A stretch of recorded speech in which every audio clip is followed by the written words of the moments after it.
Welcome to De-Stress Your Business, the podcast where we show you how to get incredible results in your business without the constant stress. I'm Alexis Kingsbury, a serial entrepreneur and founder at Air Manual, and I'm joined by my co-founder and co-host, Paddy Mann. Paddy, good morning. Good morning. Today we're going to be looking at the pyramid of guidance that an employee needs to excel in their role. So we better start by explaining that. So Paddy, give us the intro. What do we mean when we say the pyramid of employee guidance?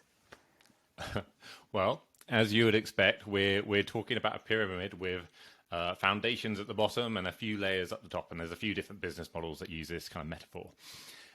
For us, the foundations of the guidance that your employee needs, and so we're thinking about you've got an employee, they're in a role, perhaps your sales rep or your developer or your someone in your marketing team, and you're thinking about what's everything that I need to give to this employee so that they can excel in their role. And for that, we're talking about they need to be able to proactively solve all the kind of questions they have about how to do business as usual. It's not about knowing every answer to every project. You know, that's where they're going to be getting creative and using their brain muscle. But it's about knowing the standard processes that everyone in the organization should be following to get good results. And so when we talk about this pyramid, we're talking about the foundations being your SOPs and policies. And we also sometimes talk about SOPs as checklists. So essentially a checklist that tells someone how you expect them to perform a task. And in previous episodes, we've also kind of shared that when you're talking about that, it's not about using a checklist as a way of micromanaging. It's about giving the standard rules so that they can then be creative in using their talents to get amazing results for your company. So you've set the expectations of what will need to happen for you to be happy with what they've done. And so this foundation layer is looking at all the different tasks they need to do. So for someone in sales, it would include doing a discovering call and potentially forecasting their sales for the next quarter and updating the CRM and all these little things where if you don't have it, you get lots of questions. They make lots of mistakes. And we see this kind of this layer. You could probably say that these checklists, the SOPs, are your bricks.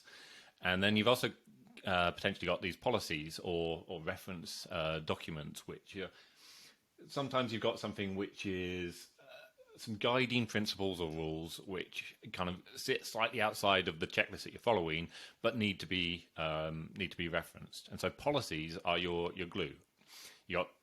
Most of your guidance goes into checklists, and then you may have a few policies. Examples of policies would be, the obvious ones in HR. We've got your vacation policy, so how much time can you take off and so on, which would then have checklists around requesting time off and approving time off. In marketing, you've got your marketing guidelines. In software engineering, it might be around your principles for writing great code or whatever. It's where you've got some slightly more detailed guidance that's then needed fundamentally to support the checklists. So this foundational layer of SOPs, checklists, and policies is where you need to start. You get this in place, and you're giving your employees what they need to be able to start proactively answering their own questions, solving their own problems, reducing mistakes, and so on. The next layer up is training. And essentially there are some things where simply giving the guidance in a written form isn't going to be enough to get your team up to a high standard. If you are doing sales discovery calls, then yes, there will be a standard script that they need to go through, but they will need additional coaching and mentoring if they're going to deliver it to a high quality. And you're going to need to give them feedback on the way that they present and what questions they ask and their tone of voice and everything else. So you then have training on top. But this is really important. It sits on top of those foundations, because if you give people training and you don't have the guidance they can then refer to, it gets forgotten. And this is like the huge problem that so many business owners and leaders face is that they try to jump to the training without having put the guidance they can refer to in, and wonder why people are forgetting and making the same mistakes. It will be forgotten every time. Not every time, but a big chunk. Yeah. People don't remember it. I always like the analogy of if you've been to university, training's a bit like going into a lecture.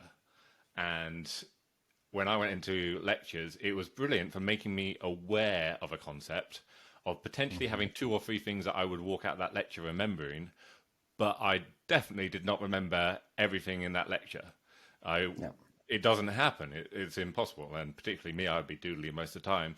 But it's not reality. It's not how people work. Instead, you're aware of it, and then you can use the course textbooks. You can use the course website. You can go on Google to answer the additional questions when you need it. Now, in your company, if you give training without giving the guidance they can then refer to when they need it, it's like having a lecture but having no Google, nothing else you can refer to, and expecting someone to remember everything in it. It doesn't work. And finally, on the very top, we've got onboarding, which is essentially a curated sequence of steps which takes people through the various training and the checklists that you've got. There's a few additional steps. There's a standard set of steps that you generally need to go to, and we've got templates actually in a manual for that, such as meeting the team and getting your tools set up. But the really juicy part of that onboarding is about getting them up and ready to do essentially the tasks that they need to do in their role, and that can then simply lean on the training and onboarding that already exists, which then means that you've got training and onboarding which is in a brilliant state for everyone on your team, as opposed to being tucked away in onboarding, which only kind of gets seen every now and then, and the rest of the team doesn't think they should be looking at. So yeah, that's a pyramid. We've got SOPs, foundations on the bottom, training layer in the middle, and onboarding on top.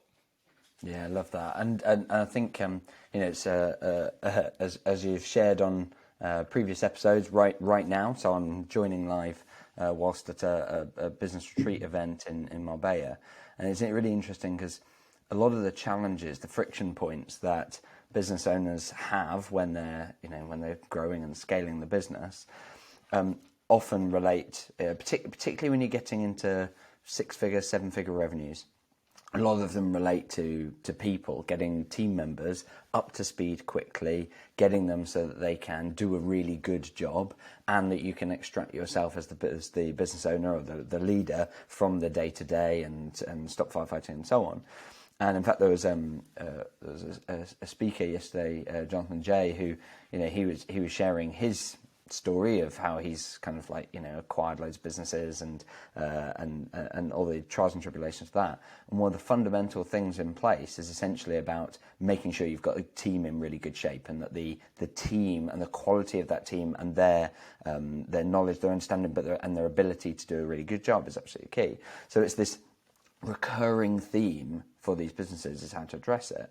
And I think often the tendency is to over-rely on, what we might describe as one aspect of this pillar, one, brick or piece, and it might be that they over-rely on the person themselves, getting really good talent in, and, we've had experiences of where we hire super experienced people, but actually if you don't give them the processes, the guidance, the training, etc., actually they don't get the results you want. But also examples where people over-rely on the training, as you say, like providing the skills and trying to give you the knowledge, but without all of that foundational stuff in place where you've got your policies and your SOPs. And so as a result, they then struggle and end up having to do a lot of time spent coaching, reminding, picking up the mistakes and those sorts of things. So I think, the way that you described it, putting these things together, I think it becomes a useful concept for business owners to use, to think, have I got each of these? have I got those checklists on? Here's how the doing is done. Here's the steps that make it work. Have I got policies on when we want the why, or the conceptual level of things like how do we manage performance, and then you've got the detail, and then, as you say, bring that together with training for the knowledge and particularly for the skills, and then an onboarding checklist to bring it all together. So I love that in terms of how that does that. But it's so many businesses kind of skip those foundations, right? Like they don't put those in place. Why do you think that is? And as a result, why does that cause that problem? And how would they then get started? So why is it? Well, interesting, because one of the points I was just saying was around, okay, we have training on top, and perhaps when I say training, it's very easy to think about kind of formal training courses which you're arranging. True. But I don't necessarily mean that. Yes, we got the kind of the formal training activities, but for many it is this kind of training, coaching combination that happens in one-to-one meetings, and a lot of businesses are doing this when they bring in new employees. They're trying to teach you how to do it by getting you to sit down with the expert and go through those steps. And then later on, it's the same thing. You see that they're struggling with something, and so you kind of get them onto a call, and you try to train them how to do it on the call. And then the call, they're like, okay, great, that looks fine, simple. And then you wait, and it may work once or twice, and then you start to see the mistakes, and you're like, why? I've told you how to do this. Why do you do it that way? Because in that moment, it feels like the easiest, quickest, and in your mind, most effective way to pass that knowledge over to the person. It's like, if I'm talking to them, then if there's anything forgotten, they'll be able to raise a question, we'll be able to have a conversation. It feels nice. It's more enjoyable as a one-off activity to be doing that. And you feel nice and important, and you've got this knowledge, and you demonstrate how much of an expert you are at the same time. All good things, except that, as we said, it then gets forgotten. And so the reason you do it is because you think it's going to work, and because you think it's the easiest way. The result is it gets forgotten. And anyone that's doing this, you know this is true. You know that you're getting the same mistakes and questions coming up again and again. You can also look across your team and see that people have different kind of levels of knowledge, where some people have heard something and some people have heard something else. It's not scalable, and it's always reliable on one person who's the expert kind of giving that guidance each time. But if you look at that metaphor, then it's like basically any time that you have this kind of meeting where you're like, I can see things are not working as they are, so it feels like I need to give some coaching and training. Then even at that kind of micro scale, you need to go, okay, what do I have the pyramid in place? Because if you're sitting down on that meeting and giving that guidance and that training and coaching, and they haven't got a way of referring back to the key principles which you're talking about on that session, on that call, then it's on you. Trust me, they will not remember everything. There will be issues, and it will be difficult to get them resolved. So you got two choices. One, which is to invest the time before the call to get it written down into a format, which is then something you can go through on the call, or you can do it on the call. You can do it with them. Start creating the documentation at that point. Either way, they need to come out with not just what you've coached them, but that referral reference document that they can then go back to and can be challenged in future when they realize some of the steps don't work quite as well as you expected. Yeah, nice. Yeah, it makes me think about. I had a conversation yesterday with a business owner who's rapid growth. They'd gone from 5 to 12 to 17 people over in their team in a really, really short period of time, and had got a particular part of the business and sales where they were trying to rapidly scale and get people in, and yet we're starting to have problems, right? Because initially the first people they brought in, it was a bit slower, so those people had longer to get up to speed, and that was fine. It took a while for the leads to come in and so on. But also a smaller number of people meant that they had been doing the sit with them or the delivering the direct training, and Whereas at this point, they were getting to a point where even running group training and so on wasn't cutting it. Like they in theory they thought, oh well, we can just get more people like in a room to deliver that training, but actually you're then not getting the results. And the problem, particularly, frankly, in any part of the business, but I find particularly with sales, is where there is a natural lag effect with sales. Like your expectation, rarely, depending on the industry and so on, but rarely you're expecting that suddenly it's like, their first conversation sale, for the next conversation, and they've made the sale and whatever. There's normally some nurture, there's normally a period over time of follow-up and closing where you're expecting to kind of start to see the results. And the problem is that as a result, if you go through if you don't have that pyramid in place and you do parts of it, the risk is that it takes quite a while before you even realise that you've got that problem. And then you realise that actually our conversion rates aren't where they should be, or you start listening to recordings of calls or getting feedback from customers or whatever, and you start going, this isn't working, and you have to go back. And the problem is if you've over-relied on something like training, then you essentially go into reminder mode, where you go, okay, Janet, I can see on this you didn't do these steps. As a result, the client didn't really articulate the value, and as a result, you kind of didn't create enough momentum for the sale. And so it's only really where you've got all that stuff baked in and easier to follow and easier for them to be successful that as a result you start getting the results, right? So I think that's really, really powerful. I think it's perhaps we should move on to, like, if you break this right down, like, well, what are the initial steps that someone can go through to get this in place? Because otherwise there's a risk that they go, okay, I've got this pyramid, I've perhaps got some bits, I'm probably not even happy with some of the bits that I've got, I know I'm meant to have all of it, like, and it feels a big challenge, particularly if they're looking across the whole business and saying, I haven't got this for any role in my business right now.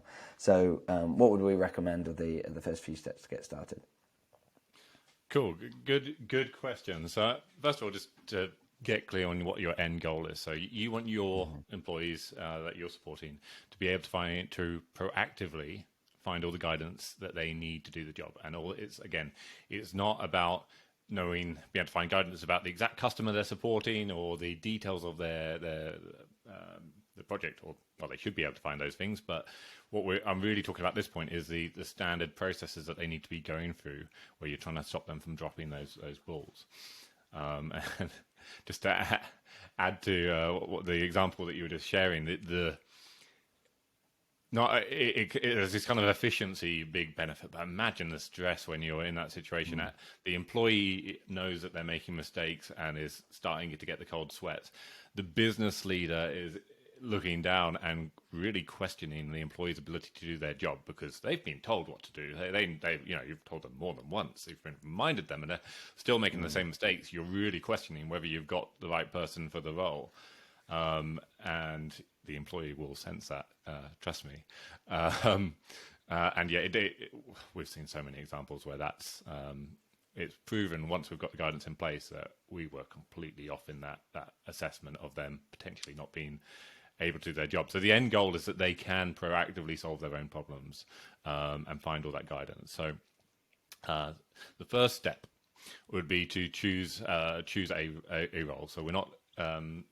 You may have a team members who have a very clear specific role, but you may have team members that have multiple different roles. So in my engineering team, I have people who are both doing some of the development, but also doing some data security work and some operations work and tech support.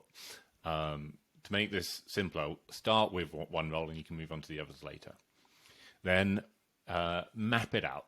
And to do this, you can ask yourself 3 simple questions. The first one is, what tasks does someone in this role need to be able to do? And you want to think as to be quite complete, but it doesn't need to be perfect, because you can come back and add more later. And to think about what are they doing on a daily basis, what on a weekly basis, what's on a monthly basis, what are they doing ad hoc. Make those lists. These will in time turn into your checklists and your SOPs.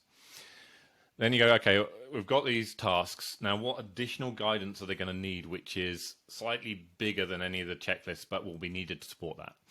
And so this is where you're thinking about the kind of the policies, the reference documents that people can look at to support it. And it's your marketing guidelines or your vacation policy or your coding best practices or whatever. So that's the second bit. Then the third bit is if we gave them these we've identified the tasks and we've given them these checklists, and then we've identified the additional material they'll need to refer to, and they have those policies, what additional training would they need to excel? And for example, it's that training on and coaching to support them getting great at doing sales calls. And that's it. You've essentially at that point mapped all of the guidance that they're going to need to excel in the role. So step 3, step 1, choose the role. Step 2, map it out. 3 simple questions, and you should be able to do this within an hour. Step 3 is to create placeholders for the employees so that they can in whatever system you're using where you're collecting the data, so they can find all of this content. And it's not that they can find the detailed document, because that's going to take time. But let's say that that there's a task that they need to do, and it's to do a quarterly, once a quarter they need to give a sales forecast. Mm-hmm. Or at the moment, you just need to create a placeholder which says, when you do the sales forecast, or we do a quarterly sales forecast, this is when it happens, and in the absence of this document, this is what you should do, which might be talking to you or something else. Just something which is there, because that gives the employee faith that if they've got a question, they can always look to find it proactively, and at the very least, they will find the best person on the team to talk to, rather than wasting half their time, trying to solve it themselves using Google, and then a load of time talking to the wrong people. So we've got placeholders, and then for the managers, we want to have a dashboard, so that you see that list of content which you've got planned. And that takes us into the fourth step, which is you use that dashboard. We've got this full list, and you prioritize which of these things is essential to get done. So the really high priority, because at the moment it's costing us a huge amount. We've got a new joiner coming in, and they'll be screwed if they don't have this in place. Or we're constantly seeing mistakes in this one area. I'm losing half my day to reviewing mistakes that are made in development, so we need a peer review process, or it's a demo thing, the demo calls that are failing, whatever. Identify the ones which are really high priority, and deprioritize everything else. This is really, really, really important. If you take that long list that you've mapped out and try and do everything, you are not going to get great return on investment. So you need to prioritize hard, and then you manage it through. So you manage through creating those pieces of content. And once those are in place, they've been tested, you then repeat and you go, okay, what next? And it might be to solve some more issues that you've identified in the first pieces, or it might be moving on to other ones, and you slowly pad it out. And over time, that's how you get your pyramid. Yeah, I love that. And I think in terms of speaking to the impact, because I think there's some challenges that some business owners might see that process and kind of go, okay, yeah, I get it. I have to focus on a specific role, come up with some of the guidance and put that in place. But that doesn't that feel like a lot of work before I even bring this person in? Wouldn't it just be quicker if I train them and get them up to speed? And yet, what we've seen over and over again, working with our clients and so on, has been, and for our own business, has been that the time invested up front doing this and getting these in place, getting the SOPs in place and getting that onboarding checklist documented, means that when that person then joins, the amount of time that you need to spend spoon feeding them this kind of information, the guidance, massively reduces. And we've had examples where we were working with Georgia Kirk at Right Business Results, where she was getting to that point of, she felt like she was the bottleneck in a number of processes. She wanted to bring in a salesperson, and but she was worried, bringing in that salesperson means that everything grinds to a halt, because suddenly she's not able to work on the biggest priorities, she's not able to sell, and so on. And what we found is that actually by spending a few hours up front, and I mean a few as in 3 to 5 max, in the first week of that employee's onboarding, she worked out that it saved her 18 hours. So 5 hours in the short period beforehand had saved her 18 the following week of time that she's not spoon feeding the employee.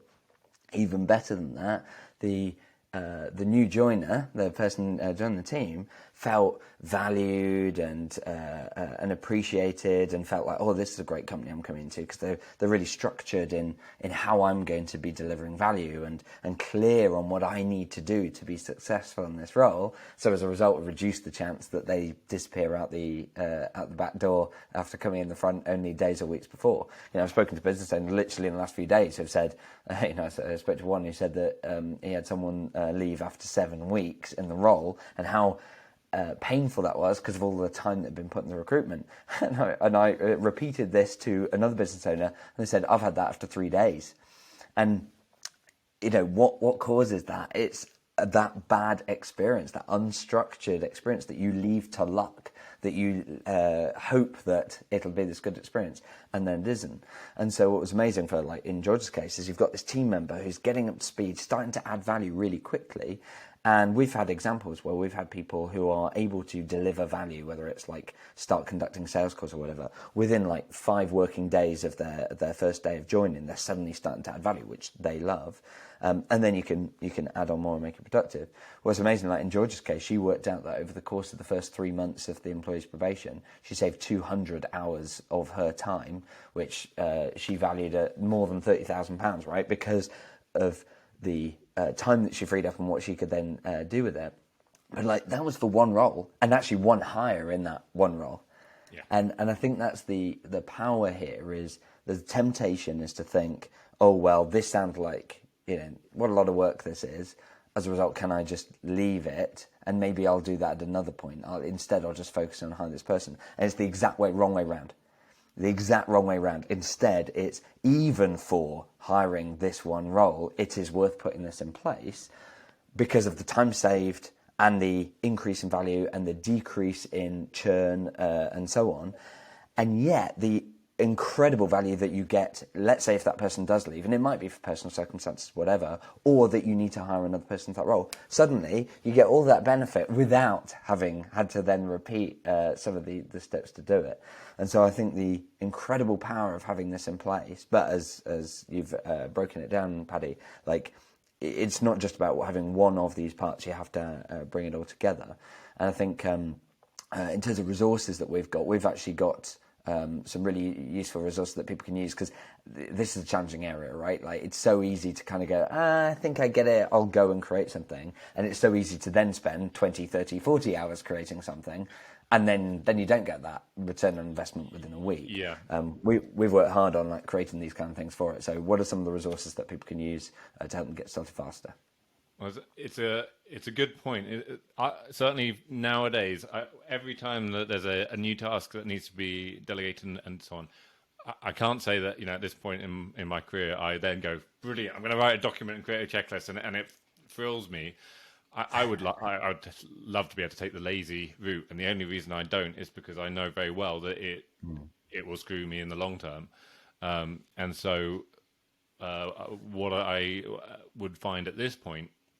And because we've got a common structure for where the content goes, and we know what a checklist should look like, and so I don't need to think hard about what I'm going to name it, where I'm going to put that content, what's needs to go into it. I know all those things instinctively, and I've learned a lot of lessons about just how to write a checklist in a sensible way that makes it easy to use, that's quick to write. The return on investment for me is I will always get the payback in that first session of sharing it for having invested the time before the call to do it. I will always get that payback basically immediately. And when we're supporting our customers, and we will always see that payback within weeks, and that changes everything. So in terms of resources, actually we took that process I shared earlier and have padded it out into a book which is humbly called The Ultimate Guide to Team Process Management and Role Onboarding. Yep, humbly. You can find it on our website at airmanual.co if you click on resources at the top of the page, and we'll also put links to it into the show notes. But that goes into more detail, and of course, you can talk to us. One thing we haven't kind of shared before is whenever you get a demo with Air Manual, I don't want to plug that as a sales thing, but whenever you do, you talk to a consultant who will be able to guide you on your first steps based on the business problems you've got. So that's actually a really valuable resource too. But the ebook, if you want to self-serve, is a brilliant start on how to start approaching your team's guidance. Yeah, love that. I'll go. I will plug that conversation with a member of our team, because the reason that I think a lot of business owners hold back from this is not knowing quite what good looks like and being worried about finding the time. And I think one of the things that and we have linked to in the ebook is we have templates for this stuff. We've already got these pre-populated checklists that you can use as a starting point. And one of the things that I really love seeing is how business owners on a call with us or workshop with us suddenly find that you can get this stuff done so quickly, like particularly if you've got someone asking you questions, to get the stuff out of your brain and into a checklist. And so I think that's a really powerful thing, and something that with us you can do for free. You can have that conversation with a member of our team and start unraveling that and making progress on that really, really quickly. So I would highly recommend people get the ebook, of course, follow that. But getting a call arranged with a member of our team at airmanual.co is going to be really powerful. Fantastic. Well, we've covered a lot there in terms of the guidance that you need and the impact that can have. As regular listeners know, we run a regular webinar. It won't be running today because I'll be actually on stage speaking at the event, doing essentially a Q&A around processes and how you can use better processes and onboarding to address the most common friction points for growing businesses. However, it will be back next week, and it's a webinar on how to free up 15 hours per week and remove the constant stress of running a business without slowing down growth. And what I love about doing that webinar, by the way, is every time I run it, I am finessing it and finding ways of making the steps even easier to follow, or using examples and case studies that really bring it to life. So please do join us live. It'll be typically it's Wednesdays at 1 p.m. UK time, which is the case for the one next week as of when we're recording this. But you can find out more and register at www.airmanual.co/webinar, where you'll see the details of when the next one is and how you can register. A final note for our podcast listeners: as a new podcast, we need your help. If you found that today's content really valuable, please just take 1 minute to leave a review. It really helps us to get more visibility, to help more people, which is ultimately what we're all about. We want to help as many business owners as possible remove the stress from their business, achieve great results, and get time to do what matters most. So please do that. Please share it on LinkedIn and other social media. It would really, really help us, and we'd hugely appreciate it. Otherwise, until next time, have fun.